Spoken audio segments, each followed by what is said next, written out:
toutes, bonsoir à tous. Eh bien, je vais vous proposer de commencer ce webinaire.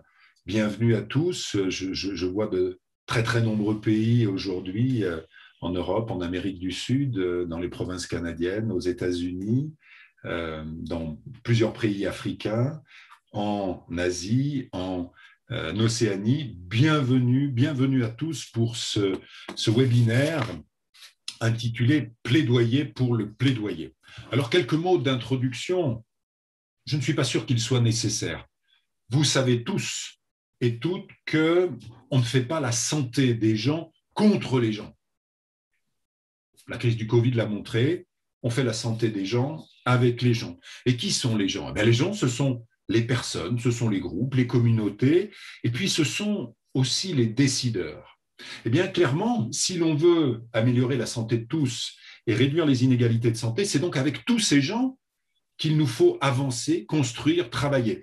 Pour y parvenir, eh bien, il faut instaurer un dialogue, partager des connaissances, en un mot, contribuer au changement social en faveur de la santé. C'est notre rôle, c'est notre mission. On peut parler de plaidoyer, on peut parler d'influence, on peut parler de communication, on peut même parler de lobbying, mais l'enjeu, c'est réellement de contribuer à ces évolutions en faveur de la santé de tous.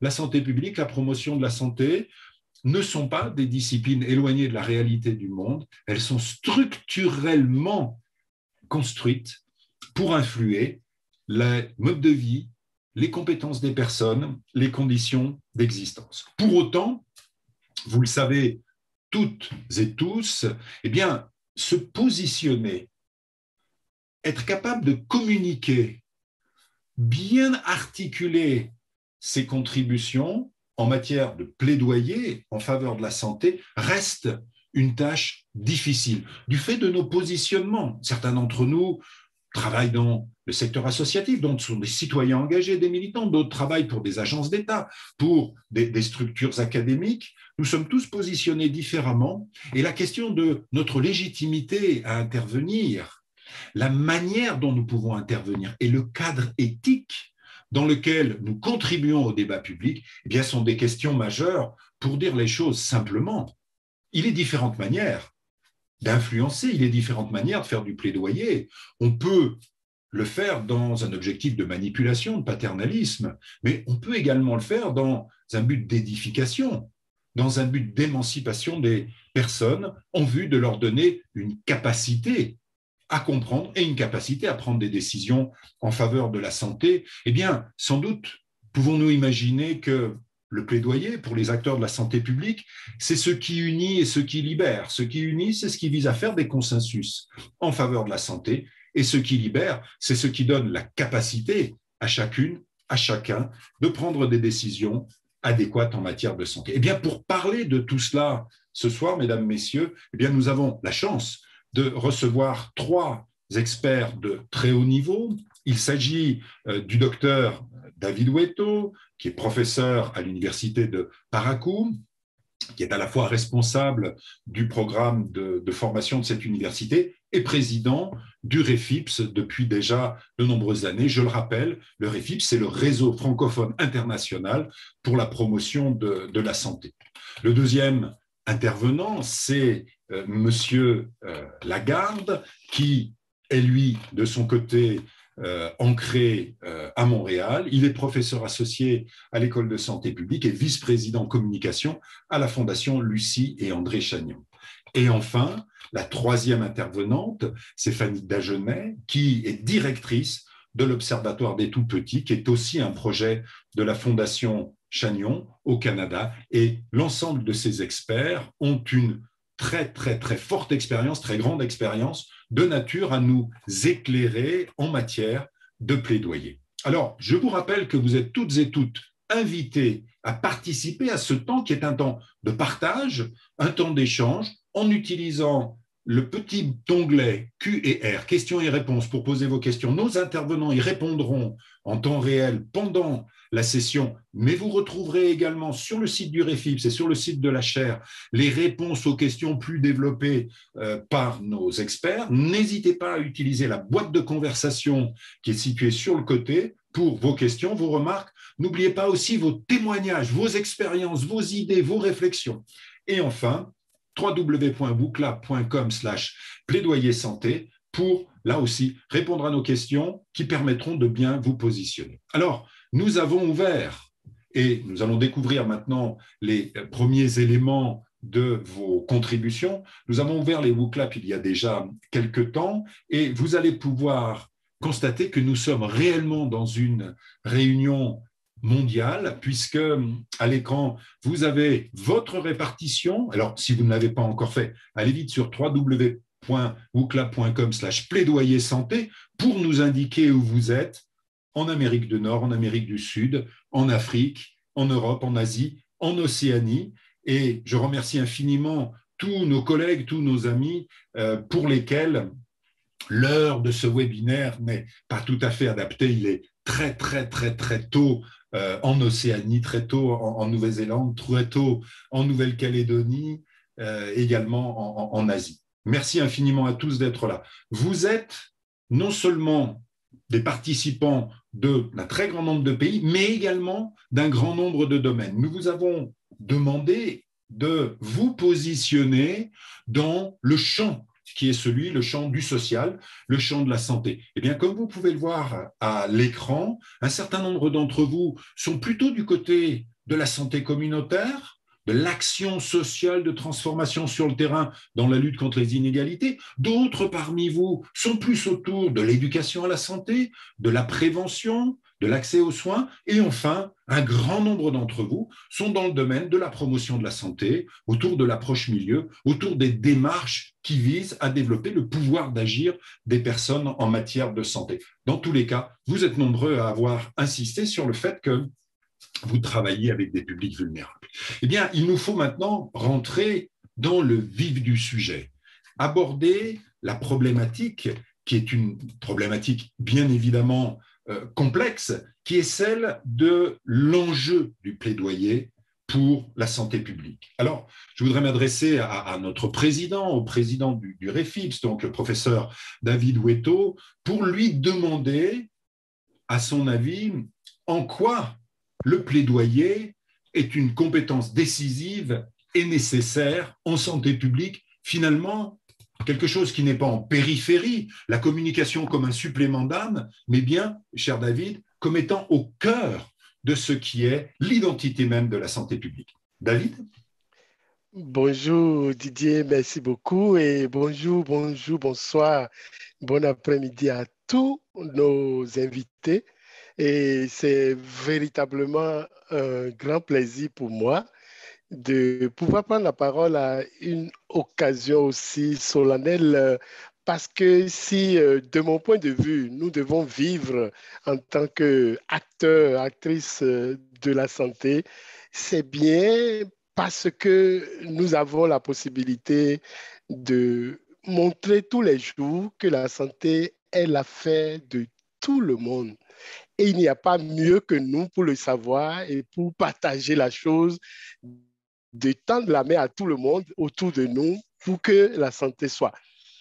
Et donc, véritablement, je suis heureux. Je vais commencer par dire, en réalité, si nous savons, et comme d'ailleurs nous le savons tous, et je m'en doute très fort, la santé, c'est en fait cette façon-là de nous organiser pour changer notre environnement, pour faire en sorte que nous ayons tous les jours à vivre une vie meilleure, un bien-être. Donc, si je définis comme ça la santé, je ne suis pas allé dans les définitions traditionnelles parce que tout le monde connaît ça. Ce n'est pas ici qu'il faut apprendre ça aux collègues. Non. Mais ceci étant, si nous avons la charge de promouvoir, de contribuer à la santé parce qu'on nous appelle professionnels de la santé, c'est que notre responsabilité est alors de donner la main à tous les autres parce qu'en réalité, beaucoup d'études ont montré que la santé n'est pas que l'affaire de ceux qui sont du secteur de la santé. Et ça,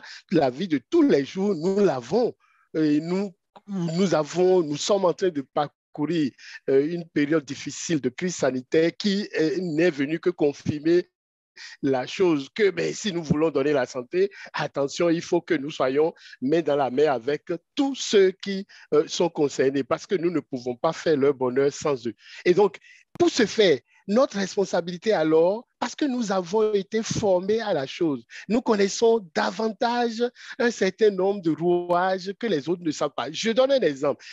L'agriculteur qui met sur le marché la pomme de terre, mais son histoire est telle que lui, il s'en fout. Il ne sait pas si la pomme de terre sur le marché est nécessairement quelque chose qui va au-delà de prendre, cuire à sa façon et consommer. Et puis, bon, lui, il a son argent et ça s'arrête là. Non. Lui, il ne sait pas que, en réalité, la qualité de la pomme qu'il met sur le marché, la façon de mettre ça sur le marché de manière régulière, de telle sorte qu'il n'y ait pas des périodes de soudure, tout ça contribue à non seulement la nutrition, mais aussi à une disposition d'esprit de tous les individus qui ont besoin de la pomme de terre et qui va au-delà donc de prendre et consommer. Alors, nous avons donc cette responsabilité alors de partager cette façon-là de voir les choses pour montrer la responsabilité que tout le monde a alors vis-à-vis de la santé. Et c'est ce que nous sommes en train de faire. Donc, si vous regardez le document que nous avons au REFIS mis sur le marché et qui est donc téléchargeable gratuitement parlant du plaidoyer, vous allez voir que donc c'est cette façon-là que nous avons de partager nos compétences, nos connaissances et de regrouper les gens pour que nous défendions une idée pour la cause de la santé en ce qui nous concerne. Et donc, le plaidoyer, je ne suis pas professionnel de la santé si je n'ai pas le plaidoyer dans mon sang, dans mon corps.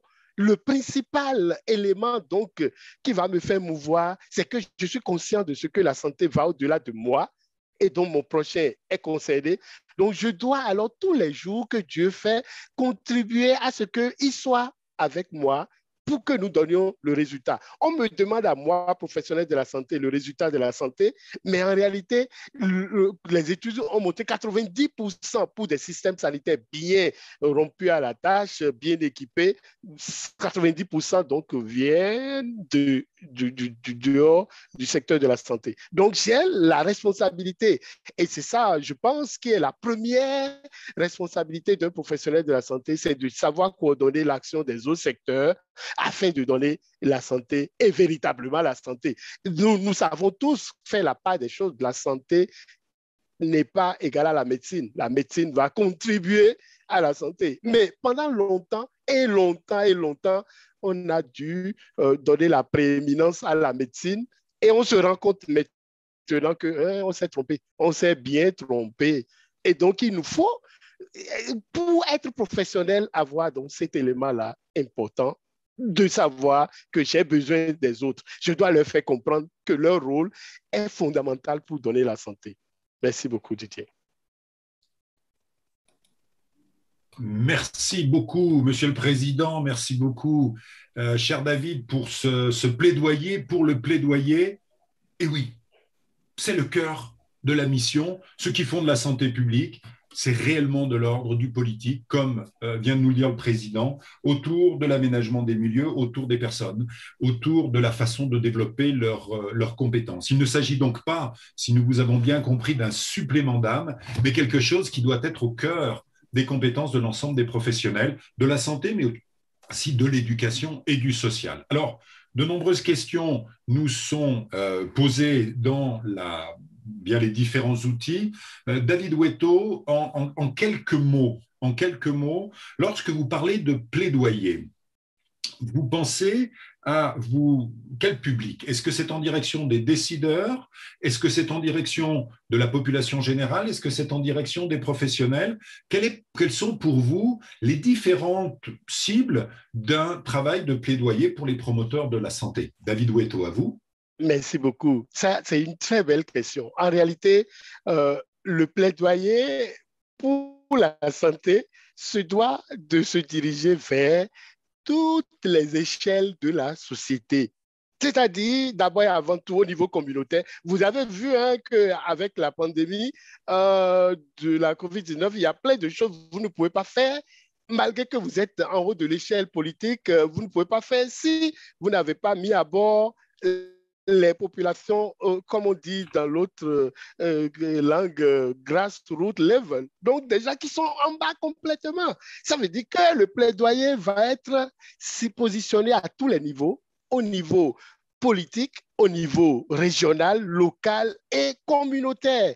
Et on a besoin de le savoir et de ne pas procéder par exclusion. Non, à tous les niveaux, nous devons être aptes à faire participer les gens et à leur montrer qu'ils sont aussi, bon, moi j'ai fait déjà des écrits, j'ai fait des vidéos, j'ai montré que tout le monde est professionnel de la santé. Et donc, il faut arriver à convaincre les gens que non, je suis un expert en santé, mais vous êtes professionnel parce que par ce que vous faites, quelle que soit votre profession, le menuisier, le maçon, je n'ai pas à vous que que je vais dire ces choses-là, sont des gens qui contribuent à la santé. Tu vis dans une maison, tu es sur un mobilier qui n'est pas bien fichu, mais tu vas être malade. Donc, on a besoin du plaidoyer à tous les niveaux. Merci infiniment, cher David Weto. Nous vous avons bien entendu. Le plaidoyer, c'est en direction de tout le monde. Et sans doute, nous parlions ici des maçons, des menuisiers. L'une des questions majeures pour nous, c'est de leur donner les moyens, eux-mêmes, d'être en capacité, dans leur métier, de promouvoir la santé, transmettre des connaissances, les partager et développer la capacité d'action de ces professionnels.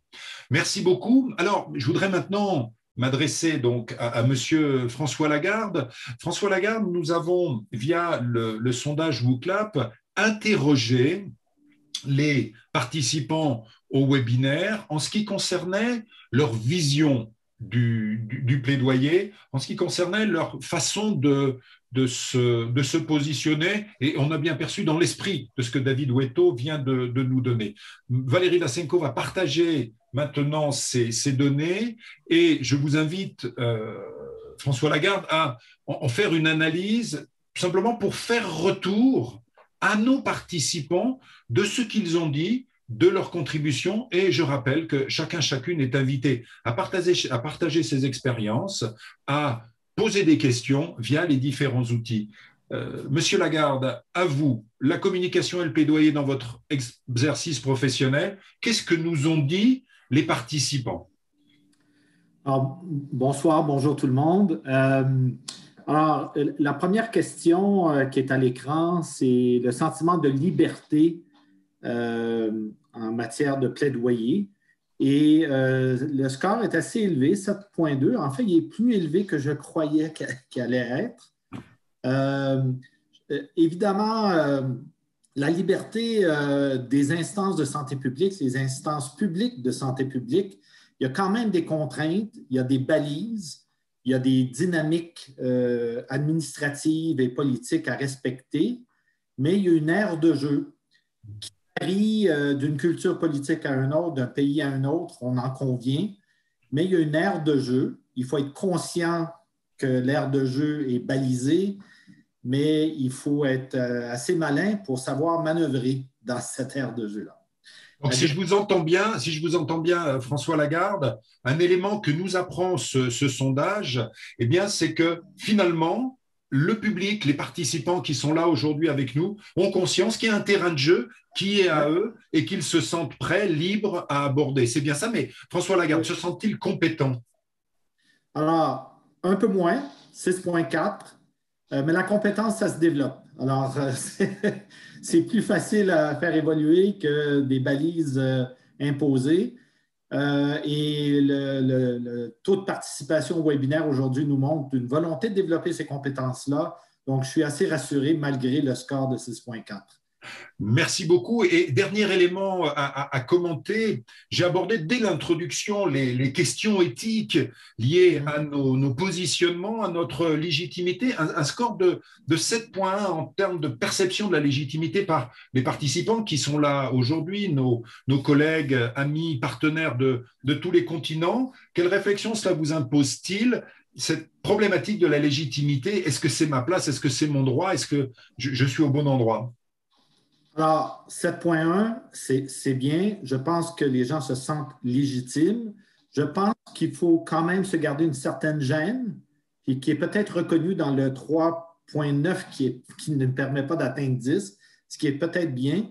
On n'est pas légitimement des représentants de la population.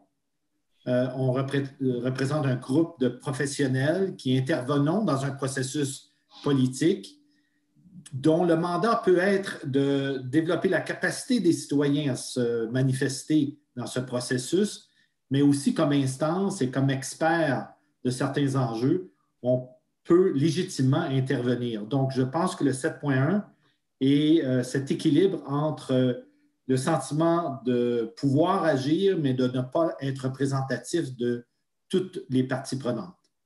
Merci beaucoup. Vous nous permettez de réaliser que finalement, nous sommes dans une logique d'équilibre. Les 225 personnes qui ont pris part à tout cela, eh bien, sentent bien qu'ils ont légitimité à agir, mais qu'ils sont freinés par les enjeux éthiques. Eh bien, tout cela pose une question fondamentale pour nous tous, François Lagarde. C'est celle du positionnement, c'est celle de la question de savoir comment nous, acteurs de promotion de la santé, entre recherche, militantisme, professionnalisme dans le champ de la santé, de l'éducation et du social, comment nous positionner, quelle posture possible, souhaitable pour tous les professionnels de la santé publique.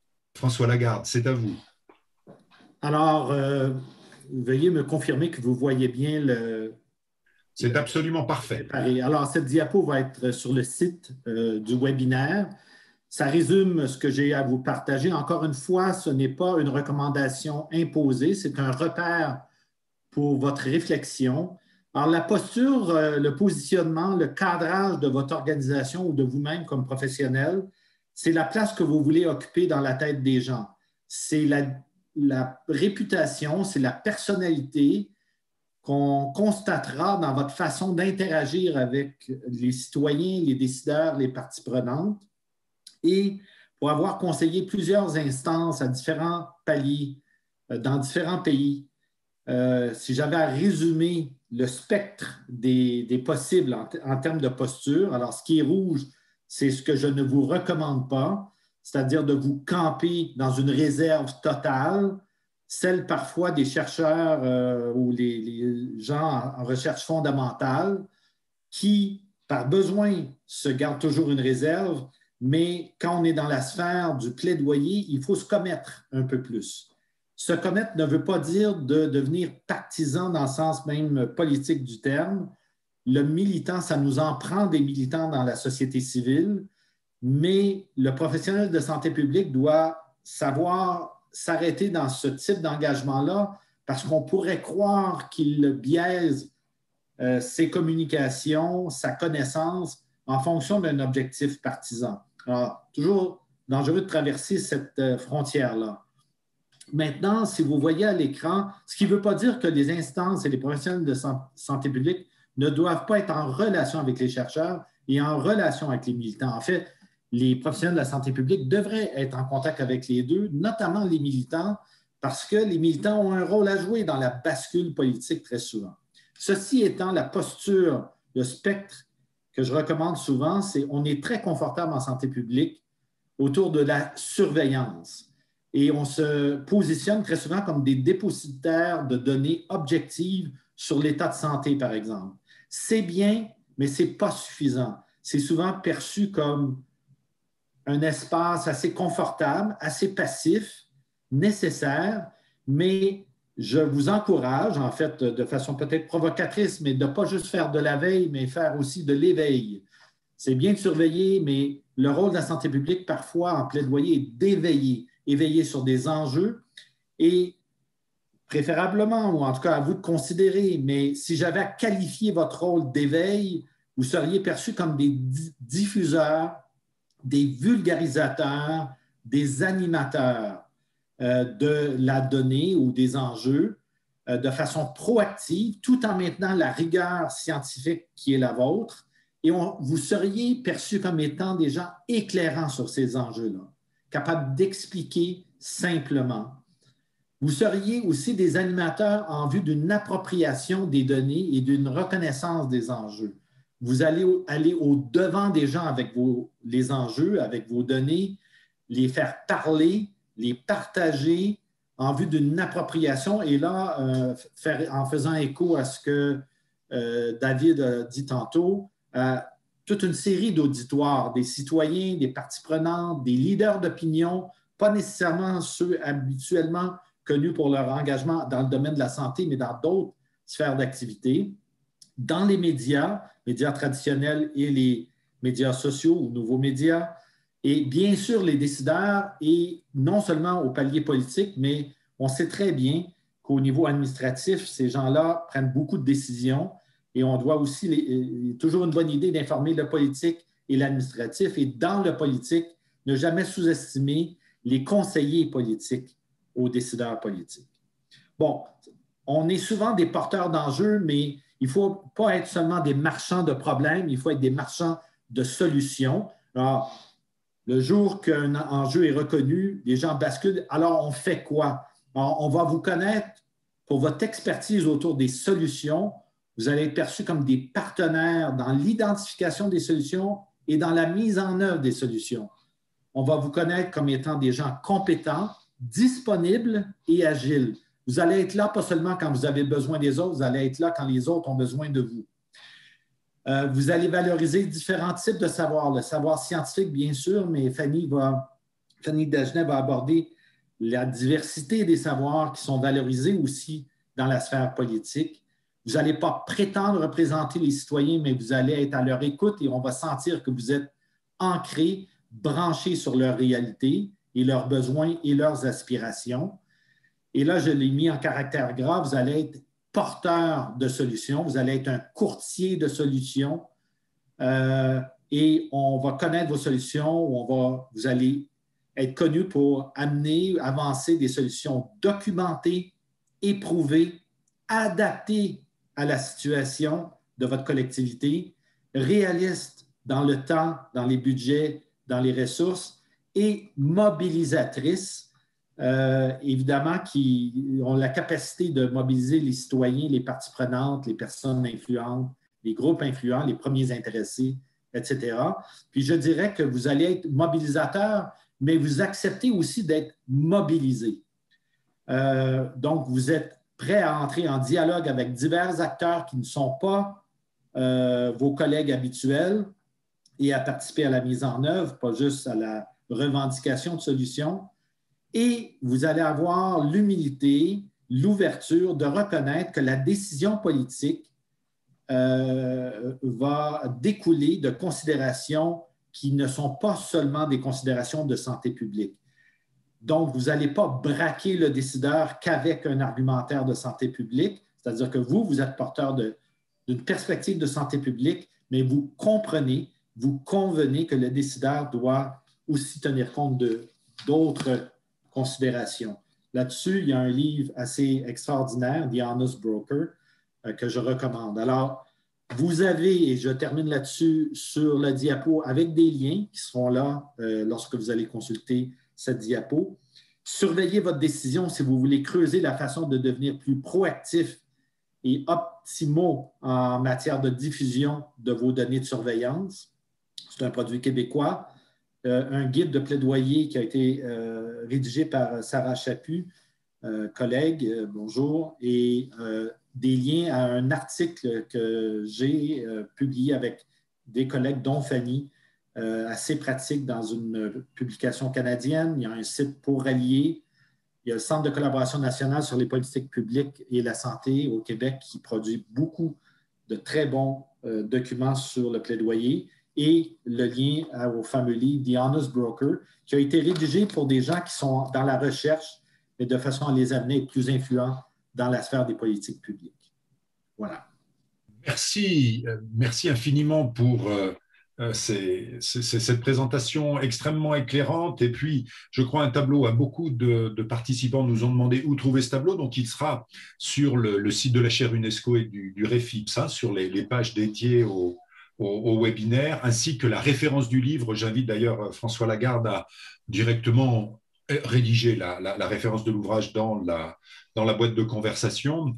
Je voudrais commencer par d'abord un témoignage, hein, qui est le témoignage de Madame Chazot, qui exprime je crois, quelque chose d'important, et je vous ferai réagir là-dessus, François Lagarde, à la fois son professionnalisme de professionnel de santé, mais aussi son engagement, dit-elle, à participer de façon active à la promotion d'environnements favorables à la santé. Sans doute un témoignage qui correspond à ce que vous nous avez dit, un professionnalisme, une expertise et un engagement. Est-ce que professionnalisme et engagement, à la suite de ce que dit notre participant, est-ce que ça peut pas être le maître mot, la colonne vertébrale de ce qu'est aujourd'hui le plaidoyer pour les acteurs de la promotion de la santé? Professionnalisme et engagement, François Lagarde, est-ce que ça marche?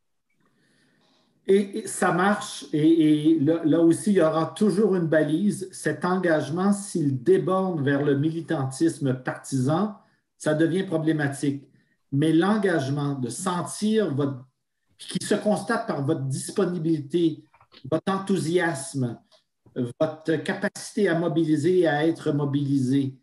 Ah, oui, il y a de l'expertise, et cet engagement-là se constate notamment par votre générosité à partager de façon proactive des connaissances, mais aussi à consacrer du temps souvent qui exige des rencontres avec des parties prenantes, etc. Donc, on le constate, mais oui, professionnalisme et l'engagement, c'est pas ce qui manque, mais des fois, on se sent contraint dans cette zone-là, et c'est une discussion que je recommande.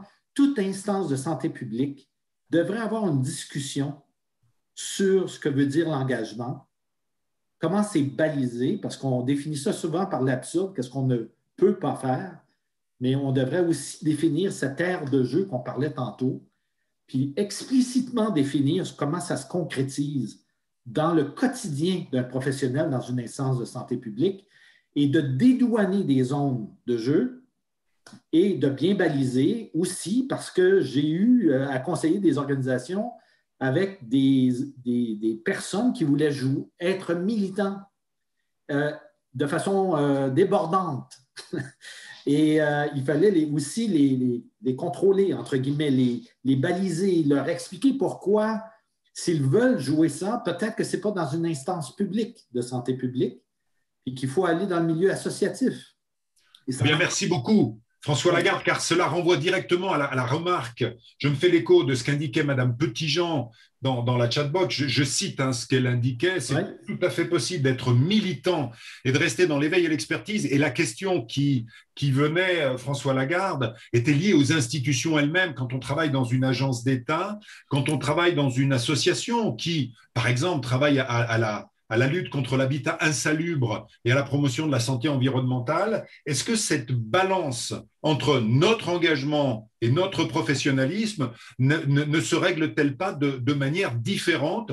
Est-ce que, somme toute, cet équilibre n'est-il pas à ajuster en fonction des positionnements professionnels des différents acteurs? François Lagarde? Oui, il y a le positionnement professionnel et le positionnement de l'organisation pour laquelle on travaille. Ou qu'on représente. Alors, les groupes citoyens, l'engagement militant, voire partisan, est souvent un positionnement fondamental. On m'a posé la question beaucoup plus pour les instances publiques de santé publique ou dans les discussions. Et là, c'est vrai que c'est contraint et qu'on ne peut pas parler au nom d'un gouvernement, par exemple. Et on nous demande de se concentrer sur une expertise de santé publique sans prétention de représenter, par exemple, un groupe. On a vu dans tous les pays des experts de santé publique devenir des politiciens. Et c'est bien. Et ils ont compris que l'engagement d'un professionnel de santé publique avait des limites dans l'instance et que pour changer les choses, ça prenait des gens de santé publique qui se commettaient sur le plan politique. Mais ça revient à la posture individuelle, professionnelle, mais aussi organisationnelle. Merci beaucoup pour cette précision. Eh bien oui, selon nos positionnements, nous, acteurs de promotion de la santé, eh bien, nous allons avoir des relations différentes aux enjeux. Alors, Madame Fournel posait il y a quelques instants une question extrêmement importante et je voudrais la partager avec vous, François Lagarde, mais aussi avec l'ensemble des participants qui sont avec nous. Elle indiquait que le plaidoyer, c'est-à-dire notre expression, ce qui vient de nous, interagissait avec les personnes dans le milieu. Et les gens à qui s'adresse ont déjà des croyances, ils ont déjà des connaissances, ils ont déjà des opinions. Eh bien, la question de Madame Fournel, si je la traduis bien, j'espère hein, qu'elle n'hésite pas à me dire si je l'ai mal traduite, c'est vraiment de se dire, mais comment est-ce qu'on peut faire du plaidoyer compte tenu du fait qu'on s'adresse à des gens dont on veut qu'ils soient acteurs de la santé, qui sont déjà porteurs de connaissances, d'enjeux. Comment est-ce qu'on ajuste un plaidoyer, j'allais dire, pour ne pas être surplombant et puis expliquer à des ignorants, mais au contraire, prendre en compte opinions, connaissances, points de vue, connaissances pratiques des gens. François Lagarde, comment on fait? Alors, peut-être ce qu'il faut dire, puis c'est en réponse à votre question, et bonjour Madame Fournel, c'est que il ne faut pas réfléchir au plaidoyer seulement en fonction de son intervention en plaidoyer. C'est une mise en scène, le plaidoyer, avec plusieurs messagers.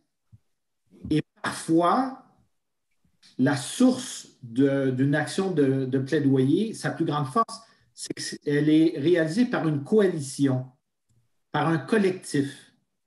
Alors, dans la mesure du possible, j'invite les gens de santé publique à se joindre à des coalitions, à se manifester à travers une coalition, d'y apporter un certain poids et de ne pas croire que sa seule voix indépendante va agir sur le cours des choses.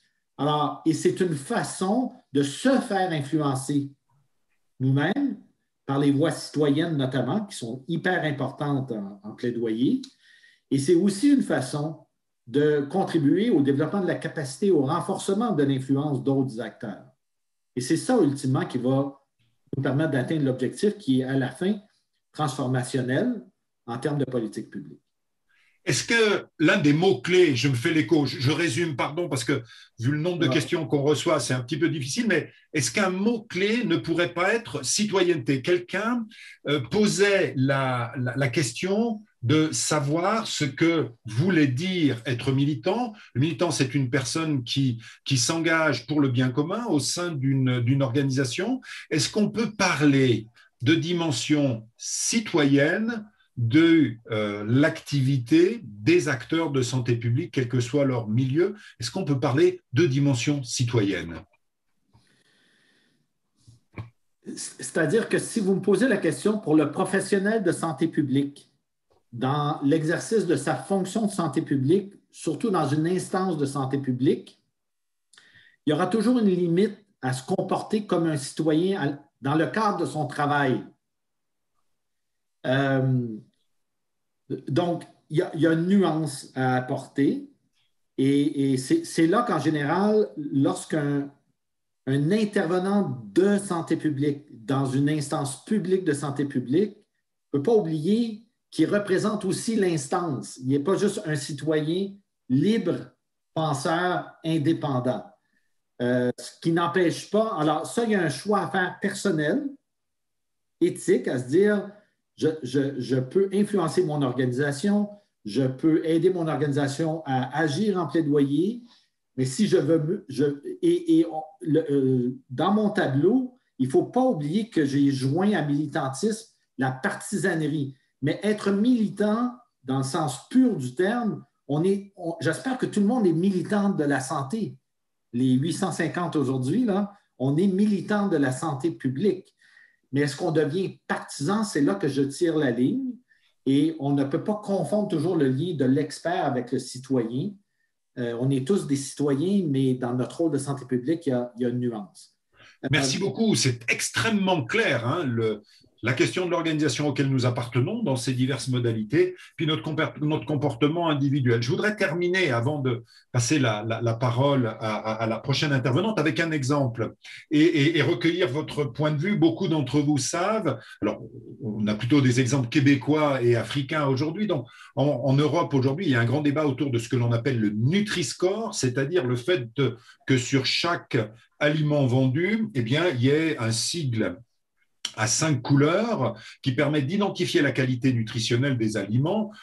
Lorsque c'est sucré, très salé, très gras, ça va être plutôt du côté rouge, ou au contraire, des aliments qui sont favorables à la santé vont être du côté vert, parce que l'ambition, c'est de permettre à des gens qui sont non lecteurs ou qui ont des difficultés à comprendre un tableau à double entrée en tout petits chiffres à la fin sur les glucides et les lipides et les protéines, de pouvoir choisir en toute connaissance de cause. Aujourd'hui, une démarche de plaidoyer qui associe universitaires, acteurs militants, associations de consommateurs est en cours, car un certain nombre de grandes entreprises cherchent à torpiller ce dispositif parce qu'ils estiment que cela met en cause leurs produits. Est-ce qu'on est dans une démarche de plaidoyer caractéristique de la santé publique, François Lagarde?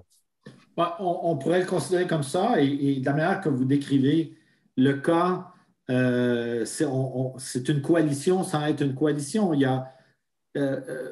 y a une image de Henry Mintzberg que j'adore, c'est en planification stratégique, et on doit se voir comme un vecteur, et ça prend plusieurs vecteurs pour faire basculer les choses.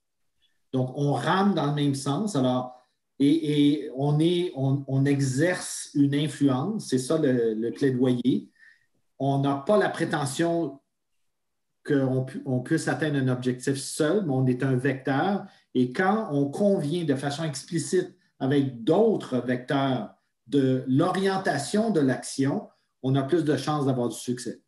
Merci beaucoup François Lagarde. Je vous invite toutes et tous à lire ce qui apparaît dans la chatbox ou dans le petit onglet questions-réponses. Il y a des témoignages extrêmement forts et des affirmations. Je lis simplement ce que Madame Lapointe indique. La dimension citoyenne doit toutefois être en harmonie avec celle du professionnel, montrant comment les choses s'articulent, insistant pour d'autres sur la question du positionnement. Tous ces éléments-là sont très riches et c'est aussi une contribution au webinaire. Alors, il nous faut maintenant que nous avons décrit le champ, que nous avons identifié ce qui fonde notre légitimité, là où nous sommes entre professionnalisme et engagement, eh bien, il nous faut aller vers la question du comment, la question du comment faire et la question notamment des contenus de ce que nous sommes amenés à transmettre, quelles données, quels savoirs, quelles compétences sont nécessaires pour mener une démarche de plaidoyer légitime. Eh bien, nous allons partager le résultat, chers amis, de vos contributions. De nombreuses personnes parmi vous ont répondu à cette question et je voudrais inviter Madame Fanny Dagenet à réagir. C'est une experte du plaidoyer, notamment pour tout ce qui concerne la petite enfance. Madame Dagenet, à vous de nous dire comment est-ce que l'on peut interpréter ce sur quoi se sont exprimés l'ensemble de nos participants autour des acteurs d'abord en matière de communication. À vous. Oui, alors merci beaucoup. Donc, bien, si on regarde les résultats des questions qui sont à l'écran, on voit que là, les pourcentages ont vraiment beaucoup diminué par rapport aux questions précédentes. Donc, ce n'est vraiment pas une majorité de personnes qui ont choisi chacun des choix de réponse. Donc, si on regarde un peu, 36% des répondants disent mener des actions de communication, de plaidoyer ou d'influence auprès de décideurs du secteur de la santé ou social. Et c'est drôle, moi, en regardant ce résultat-là, je suis portée à penser qu'il y en a beaucoup plus que ça en réalité, parce qu'en fait, des actions de communication ou d'influence auprès de collègues, d'autres équipes au sein de la santé publique, on en fait certainement presque à tous les jours, à ce qu'il me semble, en santé publique. Donc, j'ai l'impression que peut-être que les gens ne réalisent pas toujours qu'ils sont en train de mener des actions d'influence ou de communication ou de plaidoyer. C'est un peu ce que ça me dit. Donc, 35% qui en feraient auprès d'élus, représentation des collectivités municipales ou locales.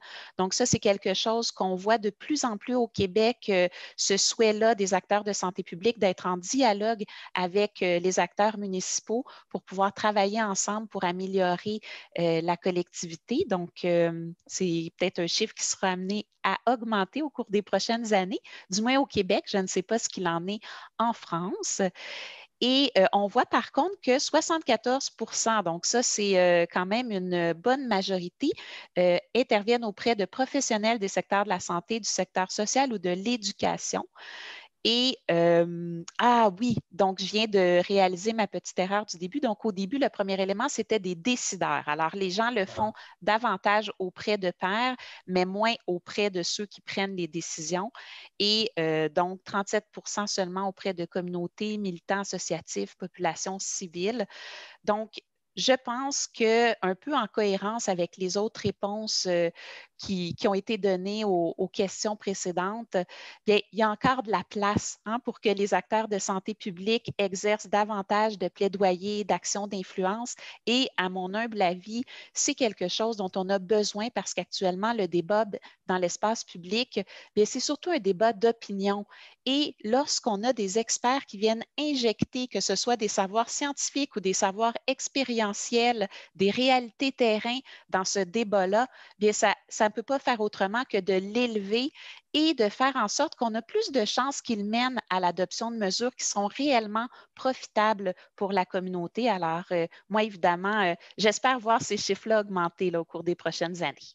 Merci beaucoup pour ce commentaire et vous avez raison, on voit que le public, ça dépend probablement des pays, des structures, a plus une démarche de plaidoyer auprès des pairs que du côté des décideurs et du côté des associations, mais en tout cas, vous avez raison. Cela montre tout de même l'engagement des acteurs de la promotion de la santé. Alors, la question évidemment qui est posée à la suite de cela, c'est réellement de se dire de quelles données, de quel savoir, de quelles compétences nous avons besoin, nous, acteurs de la promotion de la santé, et nous ne sommes pas tous à de très très hauts niveaux de responsabilité, mais aussi très concrètement sur le terrain, de quoi avons-nous besoin pour mener une démarche de plaidoyer légitime. Et je sais que vous allez nous permettre de toucher du doigt, à partir de l'exemple concret de l'Observatoire des tout-petits, comment par étapes est-ce qu'on peut identifier ces différentes données, savoirs et compétences. Madame Dagenais, à vous. Oui, merci. Alors, bien d'abord, juste un petit mot sur l'Observatoire des tout-petits parce que probablement que chacun d'entre vous ne le connaissait pas. Alors, l'Observatoire des tout-petits, c'est un projet de la Fondation Lucie et André Chagnon. Nous sommes situés à Montréal, au Québec, et la mission de l'Observatoire, bien, c'est de communiquer l'état des connaissances afin d'éclairer la prise de décision en petite enfance au Québec pour s'assurer que chaque tout-petit, peu importe le lieu où il naît ou grandit, puisse avoir accès aux conditions qui vont assurer le développement de son plein potentiel. Alors, la posture de l'Observatoire des tout-petits, pour reprendre les termes de François, bien, c'est une posture de veille et d'éveil, c'est-à-dire qu'on est là pour ramener l'état des connaissances dans le débat public, autant les connaissances sur les enjeux qui touchent les tout-petits que les connaissances sur les solutions qu'il serait possible de mettre en place comme société, qui ont été documentées au Québec ou ailleurs dans le monde. Et une fois qu'on a amené ces éléments-là dans le débat public, bien, on se retire et on souhaite que d'autres organisations puissent en discuter pour identifier ce qui serait le plus pertinent à mettre en place au Québec. Alors, quelles sont les conditions favorables qui doivent être en place pour pouvoir dire oui, on y va, on mène notre action de plaidoyer? Bien, je vous dirais qu'à l'Observatoire des tout-petits, notre processus de priorisation s'appuie principalement sur 3 grandes composantes. Donc, d'abord, la présence de données ou de savoir à communiquer, ensuite une analyse du contexte sociopolitique et enfin une analyse des enjeux et priorités des partenaires de l'écosystème. Alors, si on commence avec la première composante, bien, les questions à se poser au départ, c'est est-ce qu'on a de la donnée à communiquer? Est-ce qu'elle est récente? Et si elle n'est pas récente, bien, on peut quand même la communiquer, mais il faudra savoir qu'on devra avoir d'autres éléments de nouveauté, peut-être par exemple une recension sur les solutions qui ont été documentées à travers le monde pour pouvoir susciter l'attention des médias. Mais de temps en temps, on n'a pas le choix, on doit travailler avec des données qui datent un peu plus si ce sont les seules dont on dispose. Oh, je vais juste faire apparaître mes petites bulles. Voilà. Alors, autre question à se poser, bien, est-ce qu'il y a des savoirs scientifiques expérientiels qui sont disponibles pour pouvoir atteindre mes objectifs de communication et de plaidoyer? Donc, par exemple, sur la question du dossier sur l'accès aux soins de santé chez les tout-petits migrants, qui est un dossier qui a été piloté par l'Observatoire des tout-petits au cours des dernières années, bien, on débutait le processus et on se rendait compte qu'on ne disposait pas de données représentatives de l'ensemble des tout-petits au Québec qui sont victimes de cette injustice, c'est-à-dire qui ne disposent pas de leur carte d'assurance maladie. Toutefois, en discutant avec les partenaires, bien, on s'est rendu compte qu'on pouvait utiliser les résultats d'études menées à plus petite échelle auprès de la clientèle de Médecins du monde pour pouvoir parler des conditions de vulnérabilité de ces familles-là et de l'impact que ça peut avoir de ne pas avoir accès aux soins de santé gratuits pour un enfant qui est en plein développement. On pouvait également s'abreuver des histoires de cas et des témoignages des intervenants, des médecins qui travaillent chez Médecins du monde et des témoignages des familles qui vivent la problématique. Alors, avec ce bagage sous le bras, bien, on a pu mener notre action de plaidoyer. Ensuite, l'analyse du contexte sociopolitique, bien, les questions à se poser, c'est est-ce que c'est le bon moment pour mener mon action de plaidoyer et qu'est-ce qui joue en notre faveur ou en défaveur? Et ce n'est pas parce qu'il y a des éléments défavorables qu'on va décider de ne pas y aller, mais il faut voir si on est capable d'atténuer l'effet des éléments défavorables.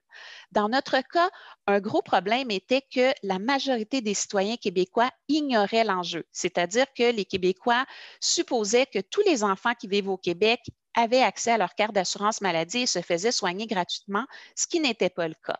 Alors, quand on a mesuré ceci par sondage, on s'est dit, OK, un objectif, ça va être de sensibiliser les citoyens à l'enjeu pour augmenter la pression sur les décideurs pour régler cet enjeu-là. Un autre élément qui jouait en notre défaveur, c'est le moment où le rapport était prêt, qui était juste avant les élections provinciales. Et là, ce qu'on a craint, c'est que la problématique d'accès aux soins de santé chez les immigrants soit récupérée par des partis politiques pour attaquer d'autres partis qui pourraient se montrer en faveur de ce changement-là, compte tenu que la question de l'immigration divise quand même la population au Québec. Alors, on a préféré attendre quelques mois et profiter de l'opportunité que présentait l'élection d'un tout nouveau gouvernement qui n'avait jamais été élu, donc qui n'avait jamais été au pouvoir. Et donc, on leur offrait cette opportunité-là de régler un problème qui traînait depuis longtemps au Québec et ainsi de se positionner favorablement face à leurs électeurs. Ensuite, si on regarde maintenant l'analyse des enjeux et des priorités des partenaires, peut-être que vous avez un petit point d'interrogation qui vient d'apparaître dans votre tête en voyant cet élément-là. Qu'est-ce qu'on veut dire par là? Alors, c'est de se demander, est-ce que le contenu qu'on va produire, parce que nous, notre travail à nous à l'Observatoire, c'est de rassembler les connaissances et de les communiquer. Mais une fois qu'on les a communiquées, qu'on les a amenés dans l'espace public, ce qu'on souhaite, c'est qu'il y ait d'autres joueurs sur le terrain à qui on peut lancer le ballon et qui peuvent tranquillement faire approcher le ballon du but et qu'éventuellement un partenaire puisse compter un but, c'est-à-dire susciter l'adoption de politiques ou l'adoption d'un projet de loi ou toute autre mesure.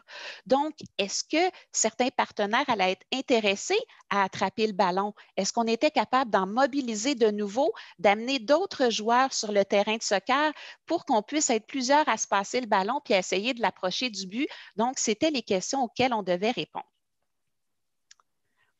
Alors, ça m'amène à vous parler sans doute du plus grand apprentissage fait depuis les débuts de l'Observatoire des tout-petits, c'est l'importance de rallier les alliés, qui est sans doute, si ce n'est pas l'étape la plus importante, c'est certainement l'une des étapes les plus importantes pour mener avec succès une action de plaidoyer, parce que c'est bien rare qu'une seule organisation qui mène une action de plaidoyer va réussir à faire adopter des projets de loi ou encore à susciter l'adoption de politiques publiques. C'est vraiment la force du groupe qui est porteur de succès. Et dans le cas du dossier sur l'accès aux soins de santé chez les tout-petits migrants, bien, on a mobilisé pendant 1 mois et demi, 2 mois, plusieurs partenaires pour garnir notre terrain de soccer du plus grand nombre de joueurs possible. Alors, des partenaires du secteur de la santé, du secteur juridique, des droits des enfants, des partenaires du secteur communautaire et on a également rencontré les députés des différents partis politiques et les porte-paroles en matière de santé, d'immigration, de famille, pour faire en sorte que les députés amènent ce sujet-là à l'Assemblée nationale et qu'il y ait des discussions sur la question. Et vous verrez, encore une fois, si on parle de posture, que ces partenaires-là avaient tous des postures différentes. Donc, on avait des gens qui étaient plus dans une posture d'expertise, de recommandation, d'autres qui étaient dans une posture de dénonciation, de non-respect des droits ou encore dans une posture de revendication. Et c'est vraiment cette mixité-là qui nous a permis de couvrir tous les angles et d'avoir une force de frappe qui a fini par attirer l'attention des décideurs. Alors, ce que vous voyez à l'écran, c'est vraiment ce qui s'est passé dans la semaine où l'Observatoire des tout-petits a diffusé son rapport sur la question dans les médias. Alors, ce que vous voyez en rouge, c'est tous les organismes qui ont réagi suite au dévoilement de notre rapport dans les médias en publiant un communiqué de presse, et en bleu, ce sont ceux qui ont publié des lettres ouvertes dans les médias.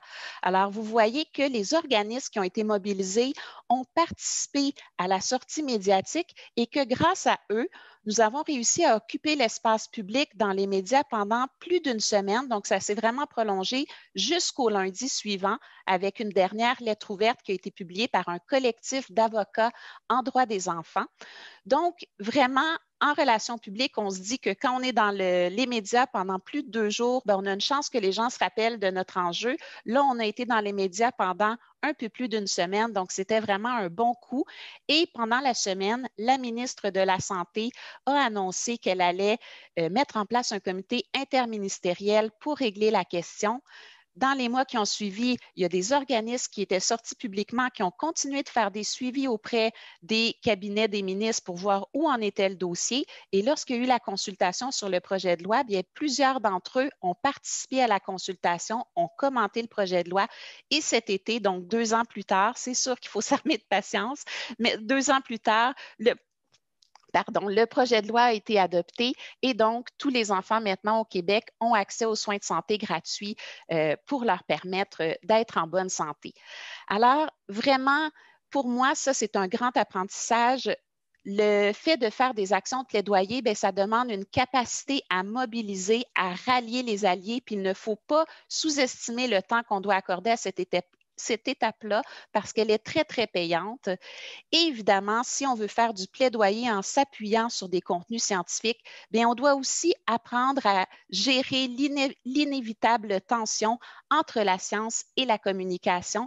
Donc, souvent, à la blague, on dit que l'équipe de l'Observatoire des tout-petits, nous, on est comme la Suisse, c'est-à-dire qu'on est là pour trouver le compromis entre ce que nos collaborateurs chercheurs souhaiteraient et ce que nos boîtes de communication, nos boîtes de publicité souhaiteraient communiquer de leur côté. Donc, de trouver vraiment le compromis qui va assurer la rigueur des données, un langage accessible et adapté pour rejoindre nos différents publics et qui fera en sorte qu'on sera compris de ceux qu'on souhaite influencer. Alors, pour terminer, je vous dirais, je vous encourage vraiment à mener des actions de plaidoyer. Pour moi, les acteurs de santé publique ont tout ce qu'il faut pour le faire et ils ont à la fois les savoirs scientifiques, les savoirs expérientiels, ils sont rassembleurs, crédibles, disposent d'un vaste réseau pour mobiliser les partenaires. Et autre apprentissage, ce n'est pas parce qu'on n'est pas devant la fanfare lors des activités publiques qu'on ne peut pas apporter une contribution significative à une action de plaidoyer. La preuve est que pour l'Observatoire, on n'est certainement pas ceux qui avaient le plus de mordants, mais on a su rallier les gens, les sensibiliser et faire en sorte qu'on passe du petit groupe de résistance à une armée en faveur du changement souhaité. Merci infiniment pour ce partage extrêmement riche, extrêmement concret et je crois au nom de tous les participants tout à fait impressionnant. En termes de démarche, on a bien compris l'enjeu de tenir ensemble les 2 bouts et en particulier l'articulation entre les différents savoirs. Nous avons bien aussi compris grâce à vous, que le plaidoyer fonctionne finalement peu comme Valérie Reed nous le disait il y a déjà longtemps, autour de la prise de conscience de l'existence d'un problème, de notre capacité à offrir des solutions et de notre capacité à rentrer dans les cycles politiques pour avoir ces fenêtres d'opportunité comme celle que vous venez de nous partager. Eh bien, je crois que le rôle des acteurs de santé publique est clairement dans cette triple dynamique, celle des problèmes, celle des solutions et celle de la compréhension des enjeux de la décision. Alors, il y a de très nombreuses questions. Je voudrais en partager brièvement quelques-unes avec vous, Madame Dagenais, avant de terminer. La première est celle de l'articulation entre les savoirs scientifiques et les savoirs expérientiels. A-t-on besoin, je cite la question, de tout savoir pour orienter les politiques? Quelle est la place relative de ces différents savoirs? En gros, de quoi avons-nous besoin pour orienter les politiques, pour avoir un plaidoyer, comme vous le dites, pertinent et efficace? Oui. Bien, je dirais ça a été un apprentissage au cours des premières années de vie de l'Observatoire. Au début, on était parti du principe qu'on ne communiquait que sur les enjeux sur lesquels on disposait de données représentatives de l'ensemble du Québec, notamment celles de l'Institut de la statistique du Québec. Puis, lorsque Médecins du monde est venu nous sensibiliser à l'enjeu de l'accès aux soins de santé pour les tout-petits migrants, bien, on a eu une prise de conscience parce qu'on s'est rendu compte que c'était un enjeu qui passait complètement sous notre radar, justement parce qu'on n'a pas de données sur la question. Et donc, dans notre tableau de bord, bien, on n'avait aucune donnée sur cet enjeu-là. Et par contre, quand on écoutait toutes les conséquences de l'enjeu, on se disait, mais mon Dieu, il faut vraiment agir sur la question pour favoriser le développement des tout-petits.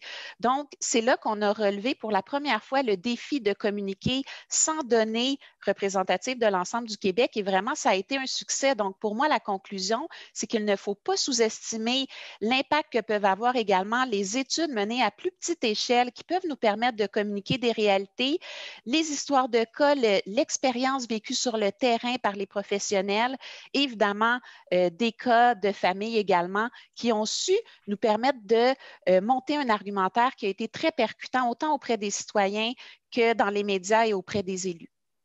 Merci beaucoup pour cette remarque.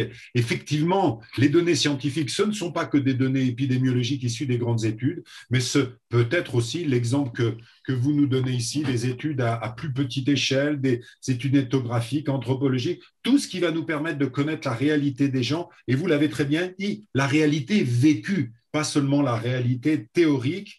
La promotion de la santé publique s'appuie sur des données scientifiques qui sont, pour leur part, extrêmement variées, extrêmement ouvertes. Alors, vous trouverez dans la chatbox un grand nombre de témoignages. Il y a une question qui vient d'arriver et sur laquelle j'aimerais vous entendre. Y a-t-il une différence pour vous entre lobbying et plaidoyer, Madame Dagenais? Oui, puis c'est intéressant parce qu'en fait, en préparant ce webinaire, on a eu une conversation sur la question, puis il semble y avoir des différences culturelles. Au Québec, par exemple, les gens ont souvent peur du mot plaidoyer qu'ils associent un peu au lobby, au fait d'être un peu dans les discussions derrière la voiture du ministre, là, puis d'être dans des contextes un peu louches. Et au contraire, on nous a dit qu'en France, la question le terme plaidoyer était plutôt bien accepté, mais que le terme influence pouvait peut-être moins bien passer. Donc, il y a quelque chose de très culturel là-dedans. Et pour moi, je pense qu'il faut vraiment garder en tête le continuum que François a présenté, c'est-à-dire qu'on peut faire de l'influence en étant dans différentes postures. Et l'exemple du dossier sur les tout-petits migrants en est un bon exemple parce qu'on avait des gens qui étaient vraiment dans la dénonciation. Le Canada a signé telle charte, normalement, tous les enfants devraient pouvoir se faire soigner gratuitement. Donc, on contrevient à notre engagement sur le plan légal, alors que d'autres étaient davantage, comme par exemple la Société canadienne de pédiatrie ou les hôpitaux pour enfants, nous, en tant qu'experts de la santé qui traitons les enfants, on veut exprimer que c'est vraiment essentiel que les enfants puissent avoir accès à ces suivis médicaux-là. Et s'il y a une barrière d'accès qui est le fait de ne pas avoir de sous, bien, ça pose problème pour la santé actuelle et future de cet individu-là. Donc, le fait d'avoir différentes organisations qui peuvent chacun jouer de leur instrument fait au bout du compte qu'on a une belle harmonie où tous les angles ont été couverts et où on a pu tranquillement se rapprocher du filet, comme je le disais, pour réussir à susciter un changement. Merci infiniment. On perçoit bien chez vous à la fois le très haut niveau de l'expertise, mais aussi l'engagement au service des transformations sociales. Nous avons beaucoup appris au cours de ce webinaire. Le plaidoyer, ce n'est pas tout seul, c'est unir, c'est trouver les moyens d'agir. Vous nous l'avez très bien dit, Monsieur Lagarde, Madame Dagenet, Monsieur Ouetto. C'est aussi articuler des savoirs, c'est aussi rentrer dans un cadre éthique, travailler sur notre positionnement. Eh bien, vous pourrez sans difficulté approfondir toutes ces questions en vous connectant donc au site, à la page de ce webinaire sur le site du REFIPS ou sur le site de la chaire UNESCO. Vous trouverez de nombreuses références. Nous vous conseillons en particulier le guide qui a été réalisé récemment par le REFIPS sur cette question du plaidoyer qui synthétise l'ensemble de ces éléments. D'autres outils vont être produits. Nous vous tiendrons informés du prochain webinaire sur la pratique du plaidoyer au début de l'année 2022. Et pour celles et ceux qui participeront à la conférence de l'Union internationale d'éducation et de promotion de la santé, eh bien sachez que 2 ateliers sur le plaidoyer seront organisés. Beaucoup à apprendre, beaucoup à créer, beaucoup à faire ensemble. Le plaidoyer, c'est ce qui unit et ce qui libère. Et c'est notre contribution aux transformations sociales en faveur de la santé. Merci à toutes, merci à tous, merci à nos intervenants, merci pour vos contributions que vous retrouverez sur le site. Belle soirée, bon après-midi, bonne fin de matinée à toutes et à tous.